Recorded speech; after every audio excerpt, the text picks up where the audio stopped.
उसके घर में इतनी गरीबी थी कि जब वो चौथी क्लास में था तो उसके पिता उसकी पढ़ाई छुड़वाकर उसको काम पर लगाना चाहते थे।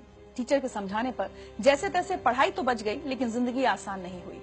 उसने अपनी पढ़ाई का खर्च उठाने के लिए होटल में वेटर का काम किया, पिता के काम में हाथ बटाया। वो पढ़ता जा रहा था बिना ये जाने कि उसको बनना क्या है। लेकिन एक बार एक अधिकारी ने उसके पिता से रिश्वत मांगी और उस दिन शेख अंसार अहमद ने यह तय कर लिया कि वो एक अधिकारी बनेगा। महाराष्ट्र पीसीएस की परीक्षा वो पास नहीं कर पाया, लेकिन यूपीएससी की परीक्षा उसने पहली कोशिश में ही न सिर्फ पास कर ली, बल्कि 361वीं रैंक भी हासिल की।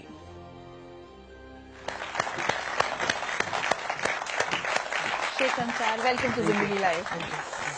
अंसार, बहुत बहुत बहुत स्वागत है आपका जिंदगी लाइव में। मुझे बहुत अच्छा लग रहा है इतने यंग ऑफिसर को अपने सामने देखकर। चाहूंगी कि आप सबको बताएं कि किस उम्र में आपने यूपीएससी की परीक्षा क्लियर की है। मैं 21 साल का था तब मेरा रिजल्ट आया था। 21 साल की उम्र में मैंने एग्जाम क्लियर की थी। And you been one of the youngest? जी। वाह।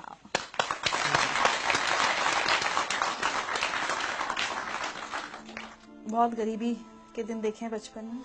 जी हाँ, बिल्कुल, क्योंकि मेरे पिताजी जैसे एक ऑटो रिक्शा ड्राइवर थे और जो बीपीएल फैमिलीज होती है, बिलो पॉवर्टी लाइन, जो घर आपने देखा अभी, वो घर भी हमें उसी के तहत मिला था। तो एक बिलो पॉवर्टी लाइन की फैमिली में मैं पैदा हुआ था।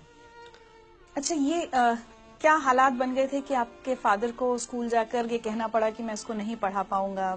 मेरे पिताजी को किसी ने बताया कि इसको पढ़ा के कौन सी नौकरी लगनी है, सरकारी नौकरियां नहीं है और हमारी कम्युनिटी के लोगों को नौकरियां नहीं मिलती, कोई नौकरी नहीं देता, उससे इसको पढ़ा के कोई मतलब नहीं है, आप इसी किसी काम को लगा दीजिए, घर में 2 पैसे आ जाएंगे। एक मैसेज सुनवाते हैं आपको। जब उसके पिताजी स्कूल में आए तो वो बोले उसका नाम निकालने का है, अब वो उसको स्कूल में नहीं रखने का।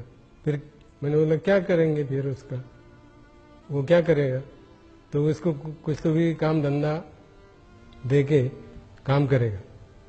तो मैंने बोला ये अच्छा नहीं, और वो जहाँ तक पढ़ना चाहे उसको पढ़ने।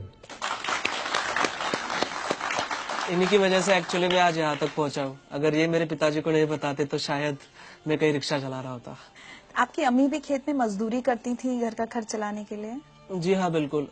घर का खर्च, और मैं जब पुणे में पढ़ाई कर रहा था तो मेरा भाई भी मुझे पैसे भेज दिया करता था, लेकिन पैसे कभी कभी कम पड़ जाते थे। तो मेरी अम्मी खेत में काम करती थी, लैंड लेबर, तो वो भी उसकी जो कुछ सेविंग होती थी वो मुझे भेज देती थी। चलिए आपके लिए एक और मैसेज। आंसर ने पहले पास से रात का भी चिराग लगा के पढ़ाई करता गया। सो जा बोले होंगे तो नहीं तुम सो जाओ, दिन कभी कभी दिन निकल जाना उसको। जो पहले पास से पहली से एक नंबर 1 आते गया तो आखिर तक नंबर 1 ही आया उसका। उसकी पढ़ाई को हमने कोई कमी नहीं आने दी, घर के परस्ती बताई नहीं हमने उसको कभी।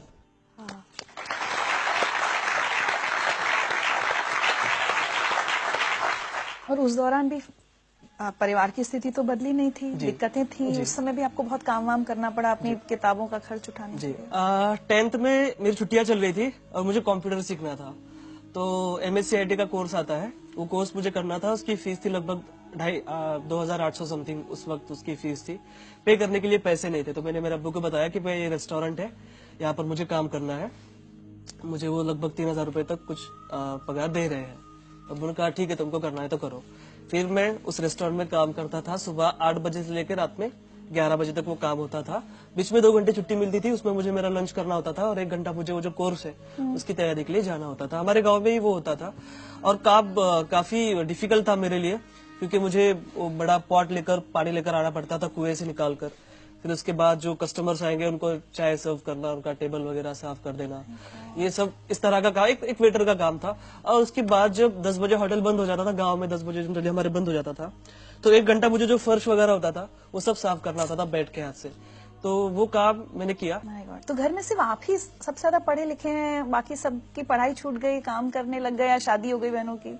जी, घर में नहीं, पूरी जनरेशन का मैं फर्स्ट ग्रेजुएट हूँ। हमारे पूरी जनरेशन में कोई पढ़ा नहीं है, तो घर का मैं अकेला ही सबसे ज्यादा पढ़ा लिखा हूँ। और बाकी के जो बहनों की शादी हो गई थी जल्दी, और भाई जब 5th स्टैंडर्ड में था तब से वो मेरे मामा के पास काम करता था।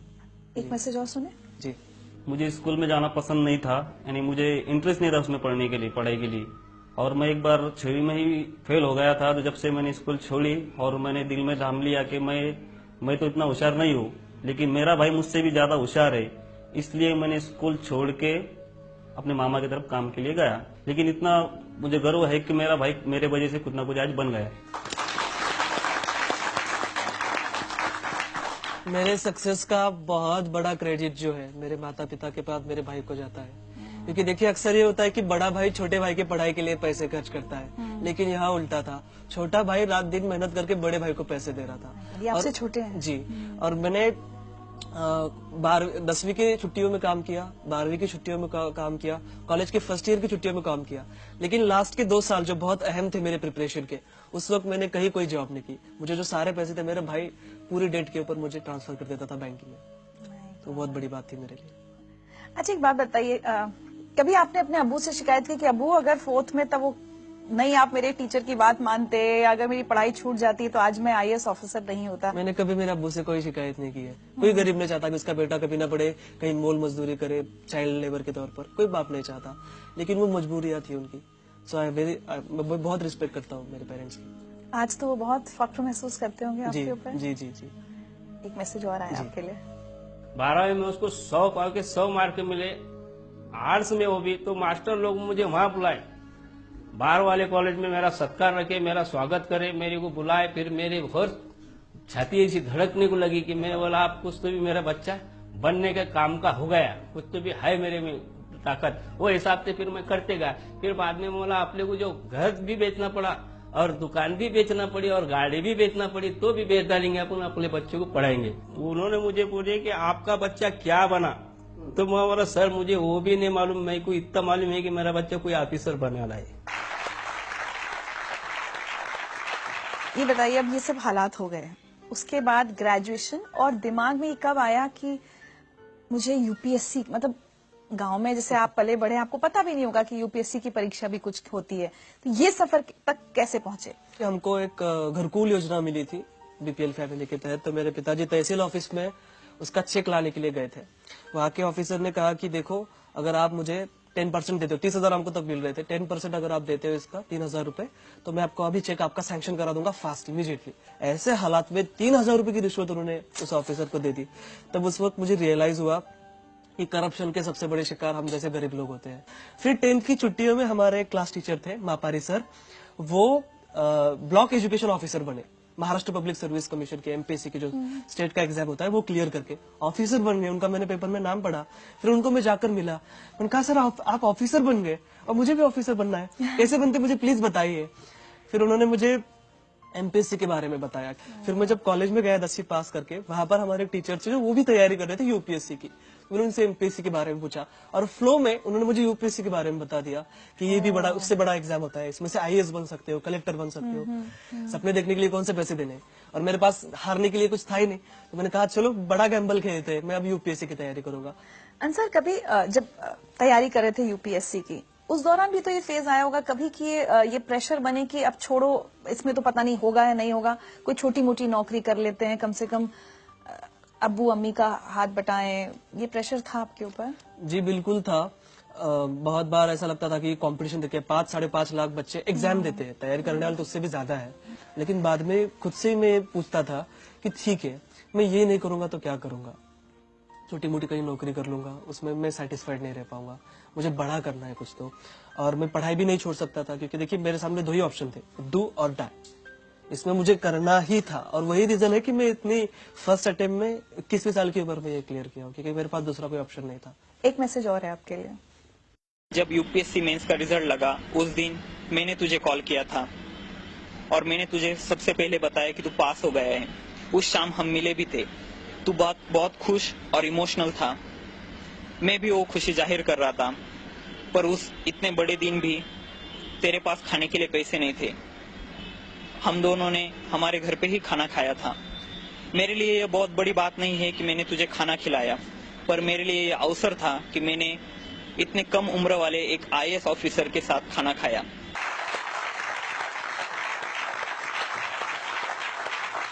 19 फरवरी के दिन मैं लाइब्रेरी में बैठा पढ़ाई कर रहा था और मुझे इसका फोन आया। मैंने कहा अंसार UPSC का रिजल्ट आ गया।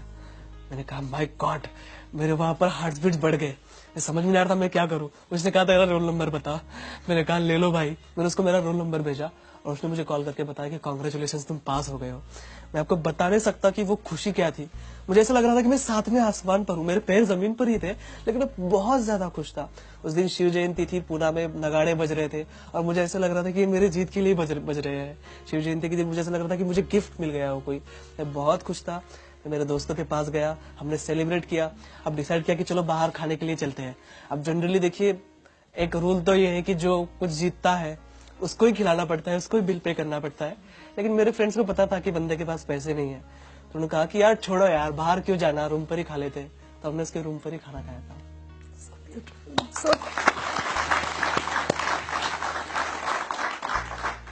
मेरे पास सच्ची आज शब्द नहीं आपकी बातें सुनकर, कितनी खुशी हो रही है कि एक बच्चा कहाँ से कहाँ पहुंचा है और अब जल्द ही आपकी नौकरी की शुरुआत होने वाली है।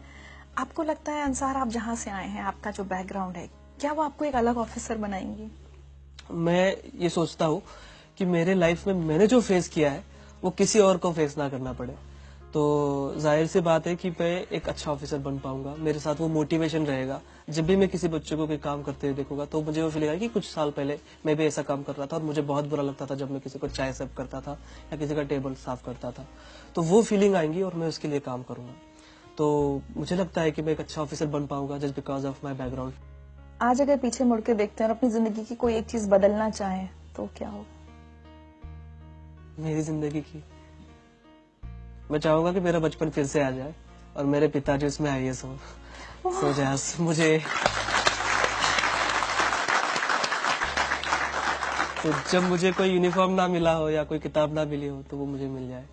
कोई एक मैसेज जो आप सब लोगों को, और सिर्फ जो यहाँ बैठे हैं वो नहीं, जो बहुत सारे लोग टेलीविजन पर आपको देख रहे हैं और उसमें से बहुत सारे IAS की तैयारी कर रहे होंगे, उनको क्या मैसेज देना चाहेंगे?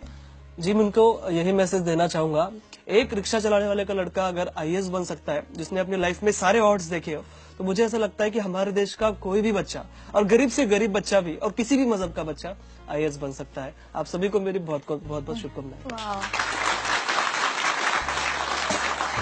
Thank you so much Ansar. और जैसे मैंने एक तोहफा आपके लिए, ताकि आप हमें और हमारे शो को भी याद रखें हमेशा।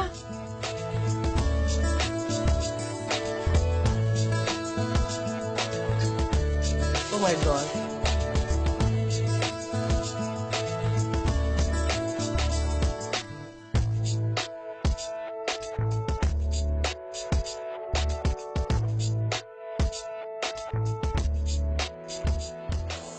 वाकई आज हम ये कह सकते हैं कि सपनों को जीना उन्हीं को आता है जिनको हर मुश्किल में भी मंजिल नजर आती है।